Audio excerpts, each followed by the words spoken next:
kot vemo, stavbe porabijo 40% energije in izločijo kar 35% emisij toplogrednih plinov, zato je pričakovano, da v tem paketu, kjer želimo zmanjšati toplogredne pline, zelo intenzivno obravnavamo tudi stavbe. Pogoji po Evropi klimatski so zelo različni. Sam prihajam iz Slovenije, kjer imamo hude zime, vroča poletja, zato je ta energetska učinkovitost zelo pomembna. Imam tudi osebno izkušnjo. 90. leta sem se vselil v svojo stanovanjsko hišo, leta 2020 je bila potrebna temeljita energetska obnova, 100 000 € približno je bila ta obnova. Temu je treba dodati še solarno elektrarno na strehi, ki je bila tudi dodana, se pravi krepko preko 100 000 €.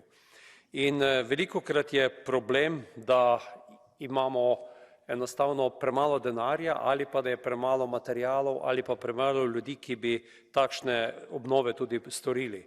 V Sloveniji je kar 87% stanovanjskega fonda v zasebni lasti, zato ni računa, da bi ta obnova prišla od kod drugod, ampak bodo morali kar lastniki sami poskrbeti za to.